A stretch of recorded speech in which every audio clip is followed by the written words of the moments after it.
মুখ্যমন্ত্রী বসে থাকবেন, তার সামনে দিয়ে মা দুর্গা হাঁটতে হাঁটতে যাবেন, আর পদ্ধতি আলাদা। আর এখানে মা যাবেন, মায়ের পিছনে আমরা হাঁটতে হাঁটতে যাব। মায়ের প্রকৃত সন্তানরা তাই করে, মা আগে যাবে, মায়ের সন্তানরা পিছনে পিছনে যাবে।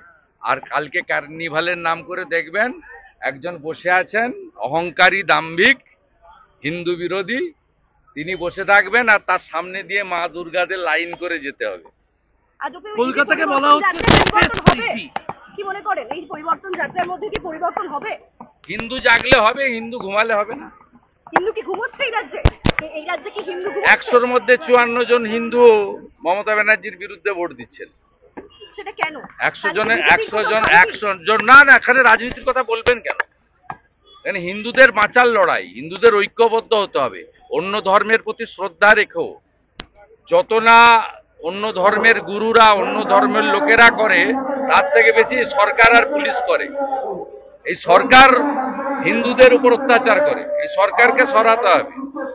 উত্তরপ্রদেশেও অন্য ধর্মের লোকেরা তার ধর্মচারণ করে, কোথাও কেউ বাধা দেয় না, যোগীজি ব্যবস্থা করে দেন, পুলিশ সহযোগিতা করে, এটাই নিয়ম, সব ধর্ম থাকবে। কিন্তু এখানকার সরকার একটা নির্দিষ্ট ভোট ব্যাংককে দেখানোর জন্য সরকার এবং সরকারের পুলিশ এবং মুখ্যমন্ত্রী নিজে করে, বাঁ হাতে ফুল ছুটছেন, পিতৃপক্ষে উদ্বোধন করছেন, কানের সাইড দিয়ে কাপড় সরিয়ে কি বার্তা দিচ্ছেন আপনি? বাঁ হাতে ওরকম ফুল ছড়ে কেউ? রেখা গুপ্তকে দেখে শিখুন, আমাদের দেখে নাইবা শিখলেন। উনি তো আমাদের মনে করেন না মানুষ বলে। রেখা গুপ্ত দিল্লির মুখ্যমন্ত্রীকে দেখে শিখুন ধনুচি নাচ কি করে করতে হয়। প্রধানমন্ত্রীকে দেখে ফলো করুন আরতি কি করে করতে হয় কালীবাড়ির দুর্গাপুজোতে। এগুলো শিখে পরের বছর সংশোধন হোক। পরের বছর তো কেউ ডাকবে না। খোলা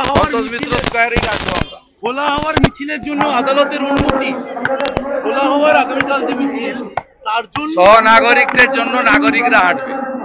সেই জন্য একটি রাষ্ট্রবাদী এনজিও, যারা নরেন্দ্র মোদীজির ভক্ত, রাষ্ট্রবাদের ভক্ত, দেশপ্রেমের ভক্ত, হিন্দু সংস্কৃতি, সনাতন সংস্কৃতি, ভারতীয়ত্বে বিশ্বাস করে, তারা ডাক দিয়েছেন। আমি নাগরিক হিসেবে আসবো। পুলিশ অনেক ব্যাচ বেঁধে একটা অর্ডারও দিয়েছেন, আজকে বাধ্য হয়েছেন দিতে, যে 2টো থেকে 5টা পর্যন্ত করতে হবে, 5টার মধ্যে ডিসপার্স করে দিতে হবে, 12/8 স্টেজ করতে হবে ডোরিনাতে। যাই করুক, 12 জন সহনাগরিক মারা গেছেন, এর জন্য ফিরহাদ হাকিমকে জেলে আমরা দেখতে চাই, আর মমতা বন্দ্যোপাধ্যায়ের পদত্যাগ চাই।